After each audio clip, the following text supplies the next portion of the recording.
ہر ایک کی تمنا ہے کہ ہمارا ملک ایک اچھا ملک ہو، ہماری ریاست ایک اچھی ریاست ہو۔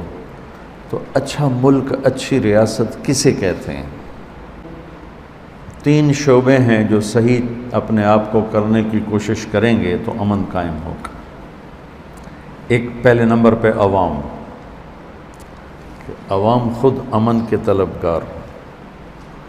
دوسرے نمبر پر، چونکہ اب تو پولیس کو غلط راستوں پہ عوام چلاتے، جھوٹے مقدمے درج کراتے ہیں، جھوٹے پرچے کرواتے ہیں، قتل کے مقدمے میں بے گناہوں کے نام لکھ دیتے ہیں۔ تو ہم پولیس والا کوئی سن رہا ہے تو ابراہیم علیہ السلام کی ایک دعا ہے، اور اس دعا میں ہمیں چند اصول ملے ہیں، وہ بتانا چاہتا ہوں۔ ہر ایک کی تمنا ہے کہ ہمارا ملک ایک اچھا ملک ہو، ہماری ریاست ایک اچھی ریاست ہو۔ تو اچھا ملک، اچھی ریاست کسے کہتے ہیں؟ اس کو ابراہیم علیہ السلام نے اپنی دعا کے ذریعے سے اشارتاً پیش کیا ہے۔ جب مکے کی بنیاد رکھی تو ابراہیم علیہ السلام نے پہلی دعا کی، وَإِذْ قَالَ إِبْرَاهِيمُ رَبِّ اجْعَلْ هَذَا الْبَلَدَ آمِنًا، یا اللہ اس شہر کو امن والا بنا۔ ایک دعا، وَارْزُقْهُم مِّنَ الثَّمَرَاتِ، یا اللہ ان کو روٹی کھلا، نہیں ان کو پھل کھلا۔ روٹی نہیں مانگی، پھل فروٹ مانگا۔ ٹھیک ہے، میں بعد میں وضاحت کرتا ہوں۔ تیسرا کیا مانگا؟ ربنا وابعث فیہم رسولا منہم یتلو علیہم آیاتک ویعلمہم الکتاب ویزکیہم، ان میں کوئی راہبر بھیج، رسول بھیج جو انہیں تیرا کلام سمجھائے اور تیری کتاب سکھائے اور حکمت سکھائے اور انہیں اچھا انسان بنائے۔ یزکیہم، اچھا انسان بنائے۔ کسی بھی فلاحی ملک کے لیے یہ 3 بنیادیں۔ پہلی کیا ہے کہ وہ پرامن ہو، وہ ملک پرامن ہو، کہ امن کے بغیر کوئی منصوب۔ پاکستان سے لوگ پیسہ نکال کے کیوں چلیں گے؟ امن کوئی نہیں۔ اور پاکستانی خود پیسے نکال کے کوئی کہیں نکل گیا، کوئی کہیں نکل گیا، امن کوئی نہیں۔ امن کے لیے 3 شعبے ہیں جو صحیح اپنے آپ کو کرنے کی کوشش کریں گے تو امن قائم ہوگا۔ ایک پہلے نمبر پہ عوام، کہ عوام خود امن کے طلبگار۔ دوسرے نمبر پر پولیس، اور تیسرے نمبر پر عدالت۔ لوگوں میں دیانتداری ہو تو ویسے ہی امن قائم ہو جائے گا۔ لوگوں میں کھوٹ ہو اور پولیس میں دیانتداری ہو تو کھوٹے دب جائیں گے، رک جائیں گے۔ پولیس میں کھوٹ ہو اور عدالتوں میں دیانتداری ہو اور انصاف ہو تو پولیس بھی دب جائے گی، رک جائے گی۔ اب مسئلہ اس وقت یہ ہے کہ ہم عوامی طور پر بھی بددیانت ہیں، پولیس کی سطح پر بھی بددیانت ہیں، اور ہمارے عدالت بھی بددیانت۔ بددیانت سے میری مراد ہے یہ نہیں کہ ہمارے پاس کوئی جج، کوئی وکیل دیانتدار نہیں، بہت سے ہیں، لیکن نظام عدل جس میں انصاف ملتے ملتے عمر گزر جائے، اس پر بھی اللہ کی لعنت۔ یہ 20 سال کے بعد کیس کا فیصلہ ہو رہا ہے۔ ایک آدمی 20 برس جیل میں پڑا ہوا ہے، 20 برس کے بعد فیصلہ ہوتا ہے کہ آپ بری ذمہ ہیں، آپ کے ذمہ کچھ نہیں ہے، تو اس کو بھی انصاف نہیں کہتے، یہ بھی ظلم عظیم ہے۔ تو بچوں، پہلی چیز یہ ہے کہ عوام میں امن کی طلب ہو، اور امن کی طلب کے لیے میں کوئی قانون سے نہیں ہوگا، آپ سے ابتدا کرتا ہوں۔ آپ پوری دنیا کے لیے پرامن بن جاؤ۔ کبھی آپ نے سوچا السلام علیکم ورحمۃ اللہ، السلام علیکم ورحمۃ اللہ، ایک بات ہم ملتے ہیں السلام علیکم تو وعلیکم السلام۔ میرے نبی نے فرمایا جنت میں نہیں جا سکتے جب تک محبت نہ کرو، اور محبت نہیں کر سکتے، جنت میں نہیں جا سکتے جب تک ایمان نہ لاؤ، اور ایمان نہیں بن سکتا جب تک محبت نہ کرو، اور محبت بن نہیں سکتی جب تک ایک دوسرے کو سلام نہ کرو۔ اس کا عام مطلب یہ لیا جاتا ہے کہ ایک دوسرے کو السلام علیکم کہو، یہ بھی ٹھیک ہے، لیکن اس سے جو میں اس سے اگلا مطلب بیان کرنے لگا ہوں، السلام علیکم، آپ پر سلامتی ہو، ایک پیغام ہے کہ میرے بھائی میں آپ کو کبھی کوئی دکھ نہیں پہنچاؤں گا، میں آپ کے لیے سلامتی ہی سلامتی ہوں، میری طرف سے آپ کو کوئی دکھ نہیں پہنچے گا۔ شکھان کیا کمال، السلام علیکم، ادھر جتنے نمازی ہیں بھائی تم سب کو میری طرف سے سلام ہو، میں تمہارے لیے سلامتی ہوں، کوئی دکھ نہیں پہنچاؤں گا، السلام علیکم۔ بھائی آپ جتنے اس طرف بیٹھے ہو آپ سب کو میرا سلام ہو، میری طرف سے آپ کو کوئی دکھ نہیں پہنچے گا۔ ہم میں ہر فرد دوسرے کے لیے امن بن جائے۔ کوئی ایسا میرے بچوں شعبہ نہیں ہے کہ حکومت ہاتھ میں آئے گی تو دین آ جائے گا۔ دین ایک صفت ہے جو سیکھنے سے حاصل ہوتی۔ دیکھو نا، میں ابھی اعلان کروں کہ تم سب کل تک سب بخاری کے حافظ بن جاؤ، جو نہیں بنے گا اس کا سر کاٹ دوں گا، بن سکو گے؟ نہیں۔ میں اعلان کروں کل تک سارے بخاری شریف کے حافظ بن جاؤ تو ایک ایک کو 10 کروڑ انعام دوں گا، بن جاؤ گے؟ نہیں۔ میں تمہارے پاؤں پکڑ لوں، تم میرے شاگرد ہو، میرے بچے ہو، کل تک مجھے بخاری کا حافظ بن کے دکھا دو، میری منتوں سے تم بن جاؤ گے؟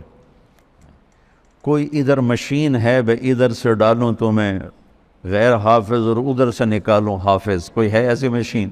ہے کوئی نہیں۔ تو دین شعبہ بازی کا نام نہیں۔ ایک جو ہمارے ملک میں اللہ رسول کا اتنا تعارف نہیں ہے جتنا ولیوں کا تعارف ہے۔ ولیوں کا تعارف کرنا، ان کی زندگی پڑھنا ہمارے ایمان کا حصہ ہے، لیکن ہم ہندی معاشرت سے متاثر ہیں، ہم نے ولیوں کو بھی اللہ کے قریب پہنچا دیا اور جھوٹی سچا جو کو چاہا لکھ دیا۔ اس امت نے دین کو بچایا ہے سند کے ساتھ، یہ تھوڑا ہے کہ جو مرضی لکھا ہوا آمین۔ شیخ عبدالقادر جیلانی رحمۃ اللہ تبارک و تعالی علیہ پیران پیر ہیں، اس میں کوئی دوسری رائے ہے ہی کہ وہ ولایت کے مقام میں سب سے اوپر ہیں، اللہ نے ان کو یہ مقام دیا ہے، لیکن ان کے بارے میں جھوٹی باتیں۔ سلام پھیرتے تھے، جب ادھر منہ کرتے تھے تو ادھر والے علماء بن جاتے تھے، اور ادھر منہ پھیرتے تھے تو ادھر والے حافظ بن جاتے تھے، اور وہ ان پڑھ کہتے ہیں سبحان اللہ۔ ارے بھائی ایسا نہیں، میرے نبی سے بڑی نظر ہے جیلانی کی، قطب سبحانی، پیران پیر، جتنے ٹائٹل دو تھوڑے ہیں، لیکن میرے نبی کے سامنے تو وہ ایک تنکے کی حیثیت نہیں رکھتے ہیں۔ ساری ان کا ولایت تو بہت چھوٹی چیز ہے، سارے انبیاء اکٹھے ہو جائیں تو میرے نبی کے سامنے کیا ہیں؟ کچھ بھی نہیں۔ تو میرے نبی سلام پھیر دے تو عالم بنا دیتے، ادھر سلام پھیر دے تو حافظ بنا دیتے، آپ نے تو کیا نہیں تو یہ پیران پیر کیسے کر دیا؟ یہ اس قسم کے جھوٹے قصوں نے وہ دین کا حلیہ بگاڑ، دین کی شکل بگاڑ۔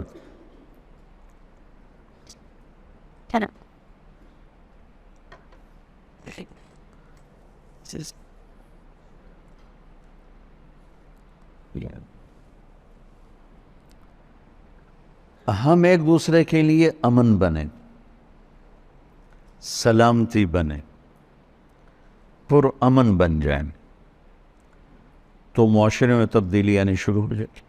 کوئی ایسا پھوکا نہیں، دم نہیں، درود نہیں، حکومت نہیں۔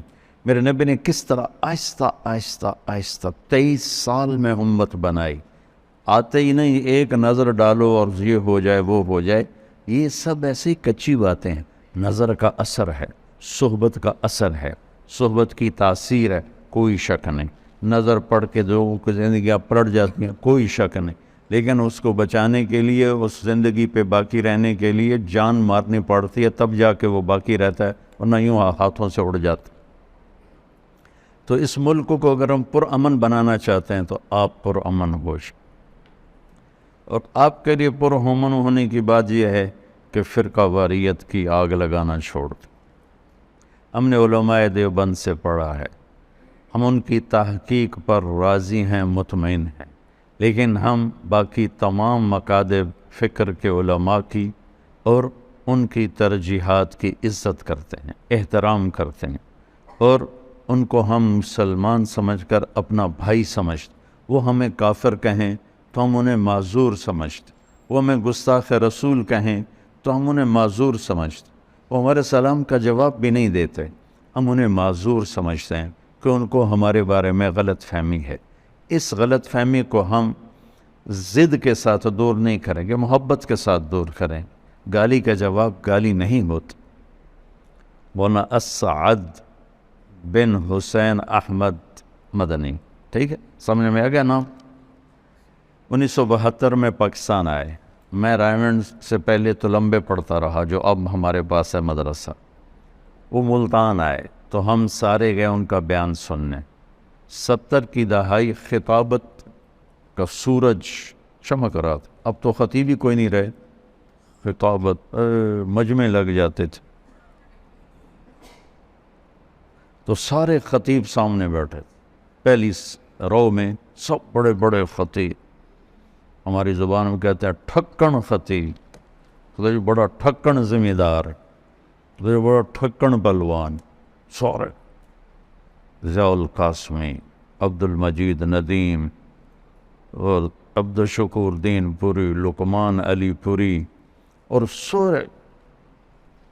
تو سنو، مجھے دیکھو، انہوں نے یوں کہا، جتنا تم لوگوں نے ہمیں نقصان پہنچایا ہے اتنا غیروں نے بھی نہیں پہنچایا۔ میں گواہ ہوں، سمعتہ اذنایا ووعاہ قلبی، میرے کانوں نے سنا، میری آنکھوں نے دیکھا، میرے دل نے اس کو محفوظ کیا۔ جتنا تم لوگوں نے ہمیں نقصان پہنچایا ہے اتنا غیروں نے بھی نہیں، کہ تم گالی کا جواب گالی سے دیتے ہو اور ہمارے اکابر گالی کا جواب دعا سے دیتے تھے۔ یہ تم میں چاہتا ہوں، ہم اس ملک میں پرامن بن جائیں، غیبت چھوڑ دیں، جھوٹ چھوڑ دیں، بددیانتی چھوڑ دیں، تاجر ہیں ملاوٹ چھوڑ دیں، کھوٹ چھوڑ دیں، افسر ہیں رشوت چھوڑ دیں، حکومت کو لوٹنا چھوڑ دیں، لوگوں کو لوٹنا چھوڑ دیں، مزدور ہیں اپنی مزدوری میں ڈنڈی نہ ماریں، مستری ہیں وہ مستری ہی کیا جو ایک دن کا کام ایک مہینے میں نہ کرے، یہ ان مستریوں میں مشہور ہے۔ تو مستری وہ جڑا ایک دن دا کام ایک مہینے چ کرے۔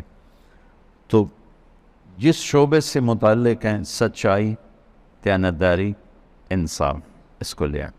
تو ہم اپنی ذات سے شروع کریں، ملک پرامن ہوگا تو آگے نظام چلے گا۔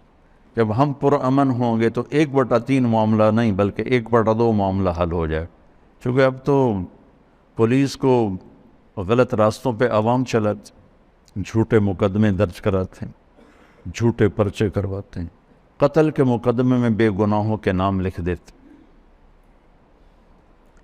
تو ہم پولیس والا کوئی سن رہا ہے تو غلط FIR کاٹنا چھوڑ دو، کوئی وکیل سن رہا ہے تو وہ غلط مقدمے لینا چھوڑ دے، کوئی جج سن رہا ہے تو اپنے قلم کو بیچے نہیں، ان قریب اس کے قلم کی قیمت اللہ لگائے گا کہ ایک دن کا عدل 60 سال کی عبادت کے برابر ہے۔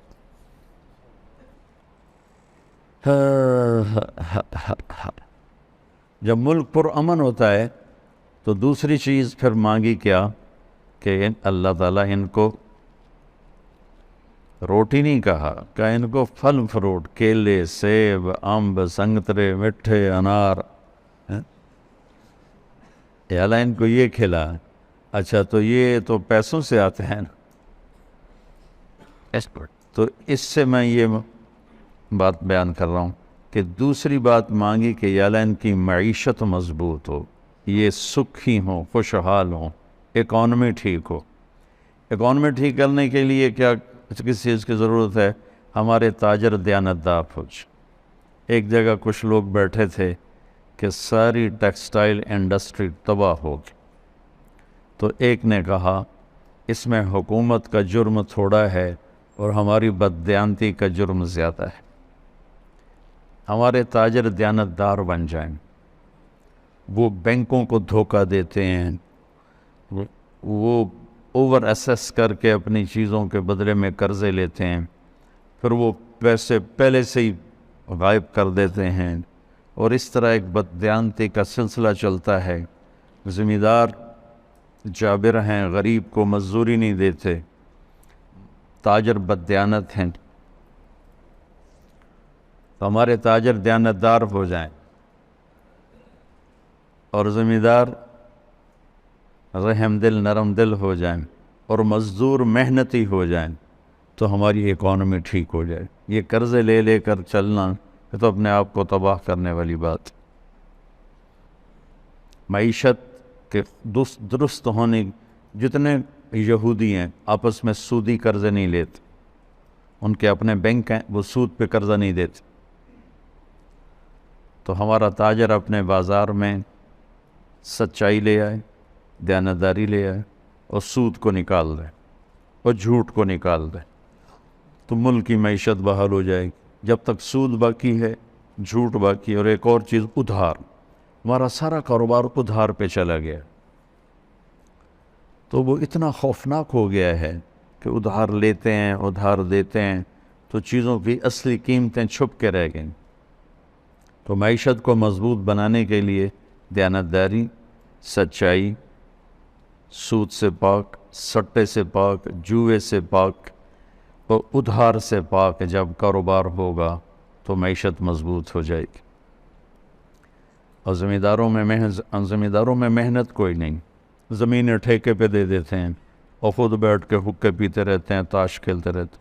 مجھے یاد ہے ہمارے بزرگ جب ہم چھوٹے چھوٹے تھے، صبح گرمیوں میں 7 بجے نوکروں کا کام تھا، منجیاں پا دیو بھائی، حقے لا دیو، پانی دا ترکا کرو، بجلی نہیں ہوتی تھی، پانی کا چھڑکاؤ، اور لسیوں کے جگ اور مٹکے ٹھنڈے پانی کے رکھ دو۔ اور اس کے بعد ہمارے بزرگ آتے اور 7 بجے 7:30 تاش کی بازی شروع ہوتی اور 12 بجے تک تاش ہی چل رہی۔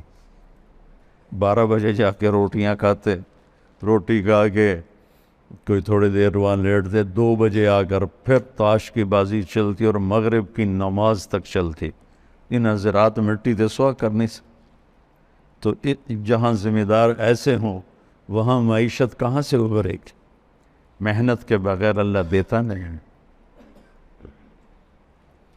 تو تمہارا اس معاشرے میں کردار کیا ہونا چاہیے معیشت کو مضبوط بنانے کے لیے؟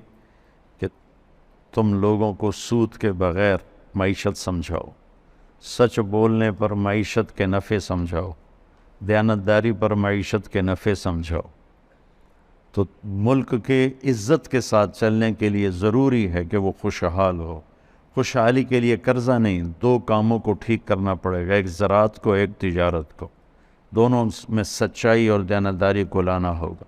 مزدور کو مزدوری پسینہ خشک ہونے سے پہلے دینی ہوگی۔ تیسری بات کیا مانگی ابراہیم علیہ السلام نے؟ کہ یا اللہ ان کی تربیت کے لیے بھی کسی کو بھیج۔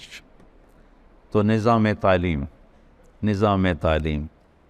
میں اسکولوں کے نظام تعلیم کو روتا رہتا ہوں، لیکن ہمارے تو مدرسوں کا نظام تعلیم بھی ایسا ہے کہ اس سے نکل کر جو بچہ باہر آتا ہے، اللہ کی قسم اس بچے کی قربانی میں کبھی شک نہیں کرتا، بلکہ اس کو دونوں ہاتھوں سے سلام کرتا ہوں کہ اس نے 11 سال اپنی زندگی ایک 4 دیواری میں دے دی، لیکن جب وہ نکلتا تو ایک منفی ذہن لے کر نکلتا ہے، نہ اسے قرآن کے ساتھ مناسبت ہوتی ہے، نہ حدیث کے ساتھ مناسبت ہوتی ہے، نہ اسے شریعت پر گہری نظر ہوتی ہے، وہ صرف چند فقہی مسائل جانتا ہے۔ تو کہا یا اللہ ایک نبی بھیج جو ان کے اخلاق بھی بنائے، جو ان کو تزکیہ بھی سکھائے، ان کا تزکیہ بھی کرے، ان کو کتاب بھی سکھائے۔ تو آپ علماء انبیاء کے وارث بننے والے ہو، آپ امت میں جاؤ تو ان کو فرقہ واریت میں نہ پھنساؤ، انہیں ان کو دین سمجھاؤ، انہیں دین کی طرف لے کر آؤ۔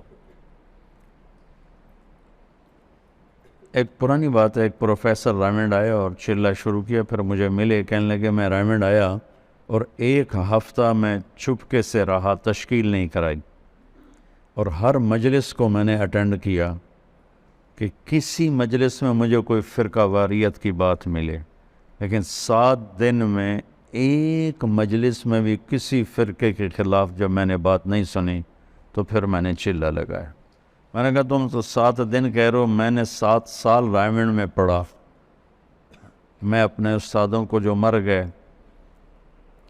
ان کے لیے دعا گو ہوں، اللہ ان کے درجے بلند کرے، جو زندہ ہیں میں ان کے پاؤں چومتا ہوں، کہ میں قسم اٹھا کے کہتا ہوں 7 سال میں ہمارے استادوں نے کبھی بھی بریلوی کے خلاف، شیعہ کے خلاف، وہابی کے خلاف، غیر مقلد کے خلاف ایک لفظ نہیں بول، ایک لفظ۔ انہوں نے ہمارے ذہنوں کی تفتی صاف کی اور اس میں کوئی منفی چیز لکھنے نہیں دی۔ یہی میں تم میں چاہتا کہ اللہ کرے تم میں سے زہریلے نہ بنو، دیوبندیت تمہارے بنیان کی طرح ہو اور امت پناہ تمہارے کرتے کی طرح، کہ سب کو سینے سے لگے۔ یہ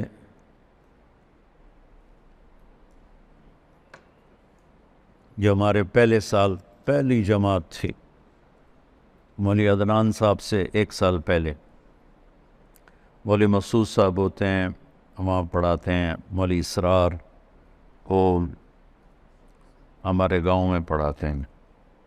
میں انہیں سبق پڑھانے ان کے کمرے میں گیا، یہ ادھر پہلا کمرہ، تو تاریخ میرا ذوق ہے، میں پاگلوں کی طرح تاریخ پڑھتا ہوں۔ تو ایک کتاب ریک میں لگی ہوئی تھی اور تھوڑا سا باہر تھی ایسے، تو میری نظر پڑی فتوحات، تو میں نے کہا شاید یہ کسی فاتح کی کتاب ہے تاریخی، تو میں نے جلدی سے نکالی، تو میں نے دیکھا لکھا تھا فتوحات صفدر، تو نیچے میں نے پڑھا نہیں، تو میرے جی میں آیا کہ صفدر تو کوئی فاتح نہیں گزرا، کیونکہ دنیا کے جتنے بڑے فاتح ہیں اللہ کا فضل ہے، مجھے ان کے نام یاد ہیں۔ ان کی چنگیز خان کی بیوی کا نام برتائی بیگم تھا، ہلاکو خان کی بیوی کا نام دوقوزہ تھا، اور ہلاکو کے بڑے بیٹے کا نام تھا جوجی، وہ حرام کا تھا لیکن اس کو سلطنت میں حصہ دیا، اور چھوٹے کا نام تھا اغدائی، اور اس سے چھوٹا تھا چغتائی، اس سے چھوٹا تھا طولوئی، اور جوجی کا بیٹا تھا اباکا، اور اباکا کا بیٹا تھا برکا، مجھے یوں ان کے نام یاد۔ تو اب میں کوئی مطالعہ کر کے تھوڑا ہی آیا ہوں، میں نے کہا صفدر کون سا فاتح، نام فتوحات صفدر۔ تو پھر میں نے اندر دیکھا تو میں نے اپنا سر پیٹ لیا، وہ امین صفدر کو کاڑوی صاحب نے جو غیر مقلدوں سے مناظرے کیے، وہ کتاب بنی ہوئی تھی، اور فتوحات صفدر۔ اگر سبحان اللہ، واہ واہ کیا علم ہے کہ مسلمانوں سے لڑائی کو فتوحات، بھلا مناظرے کرنا بھی کوئی دین کا کام؟ مناظرے کرنا تو نری کی نری تباہی اور بربادی کا کام، چونکہ ہمارے علماء تاریخ نہیں پڑھتے اور ان کو واہ واہ کرنے والے ہر جگہ مل جاتے ہیں، اور واہ واہ کرنے والوں کا تو حال ہی ہے۔ ایک پیر صاحب سے ہم ملنے گئے، بڑے پیر صاحب، لاکھوں مرید اور بڑے نیک، ایسا نہیں کہ کوئی جاہل، بڑے عالم فاضل۔ تو وہ تشریف فرما تھے، ان کے مریدین بھی تھے، ہم بھی تھے، تو اب وہ کچھ کہنے لگے، تو واللہ میں آپ کو صحیح بتا رہا ہوں، میں آنکھوں سے دیکھا، کانوں سے سنا، وہ کہنے لگے وہ، اس کے بعد کچھ کہنا تھا تو انہوں نے بھی اتنا ہی کہا وہ، ان کا مرید بولے سبحان اللہ سبحان اللہ. میں کہا تھوڑی بیڑی بڑھے کو پیر نو بولن دے کچھ نام رہ دو. سبحان اللہ.